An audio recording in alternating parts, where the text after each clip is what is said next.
যাই হোক,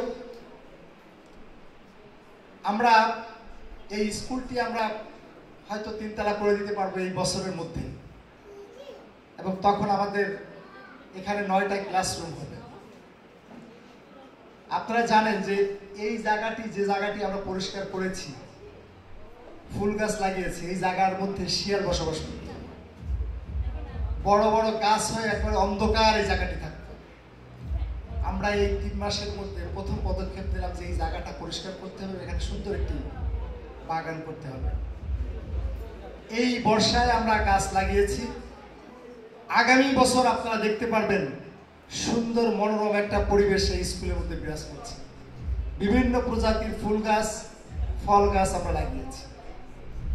ইতিমধ্যে বাচ্চাদের বসার জন্য 90টা বেঞ্চ স্কুলে এসে গেছে।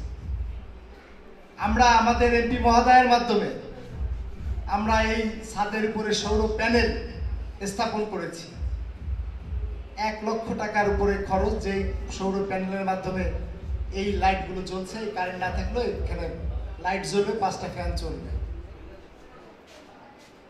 আমরা বিশেষ করে জাকিরের সঙ্গে, জাকির যখন ঢাকাতে ছিল ওর সঙ্গে আমাদের বেশি যোগাযোগ হতো। আমরা ওকে অনুরোধ করলাম যে এরকম একটি ক্রান্তিকাল সময়ের মধ্যে আমাদের পুরানো যে ঘরটি আছে, যে ঘরটিতে তোমরা পড়াশোনা করতে এক সময়, এই ঘরটি সংস্কার না করা হলে কোনো অবস্থাতেই বাচ্চাদেরকে এখানে পড়াশোনা করানো সম্ভব না।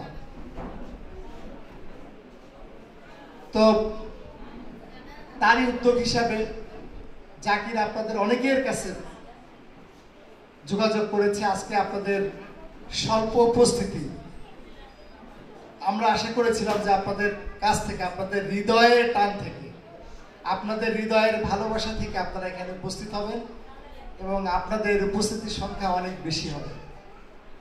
যাই হোক, অনেকের আছে ছুটিতে, আপনারা এখানে এসেছেন, আবার ঢাকায় ফিরতে হবে, বিভিন্ন কর্মসংস্থানে আপনাদের যেতে হবে, যার কারণে উপস্থিতিটা অনেক কম। আপনাদের কাছে শুধু আমাদের একটাই দাবি, এই স্কুল থেকে আপনারা পাশ করে বাংলাদেশের বিভিন্ন জায়গাতে আপনারা অবস্থান করছেন এবং অনেকে অনেক ভালো ভালো জায়গাতে আপনারা অধিষ্ঠিত আছেন, দেশকে নেতৃত্ব দিচ্ছেন। আপনাদের কাছে শুধুমাত্র ছোট্ট একটি আমাদের আবেদন, আমরা এই ভবনটি আমরা 3 তলা করতে পারবো ইনশাআল্লাহ। এখানে নিচতলাতে 3টা ক্লাসরুম, দোতলাতে 3টা, 3rd ফ্লোরে 3টা, অর্থাৎ 9টা ক্লাসরুম আমাদের হবে। এই বছর এই স্কুলের ছাত্রছাত্রী 385 জন। আমরা ম্যানেজিং কমিটিতে এসে স্পষ্টভাবে ঘোষণা দিয়েছি, কোনো ছেলে মেয়ে যদি টেস্টে ফেল করে তাকে কোনো অবস্থাতেই এসএসসি পরীক্ষাতে আমরা অ্যালাউ করব না। আমাদের শিক্ষকবৃন্দ অক্লান্ত পরিশ্রম করছে।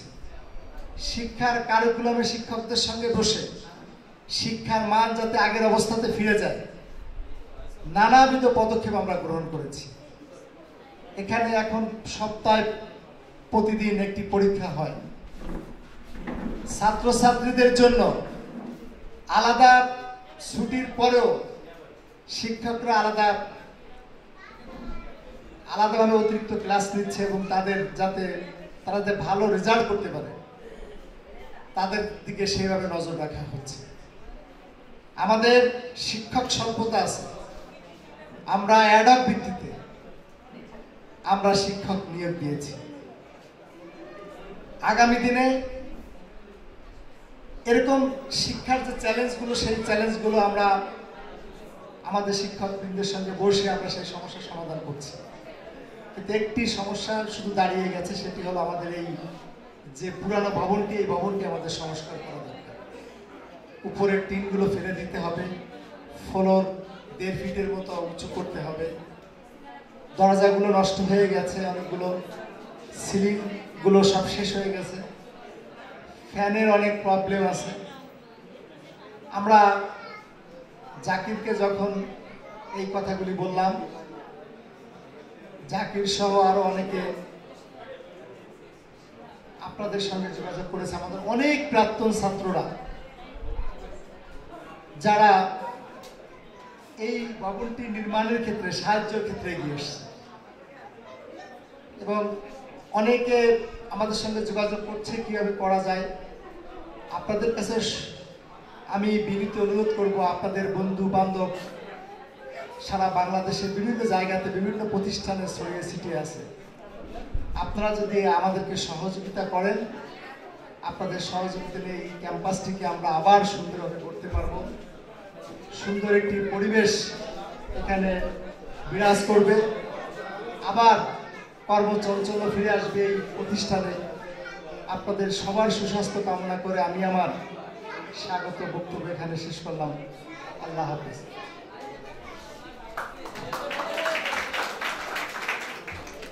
ধন্যবাদ আরিফ ভাইকে। যে বিষয়গুলি জানা ছিল না সেই বিষয়গুলি হয়তো আপনাদের জানা হয়েছে। আমি একটু দৃষ্টি আকর্ষণ করতে চাই, এই মুহূর্তে যারা বাহিরে অবস্থান করছে, আমি অনেক সিনিয়র ভাইদেরকে দেখতে পাচ্ছি মাঠের এক প্রান্তে তারা দাঁড়িয়ে আছে।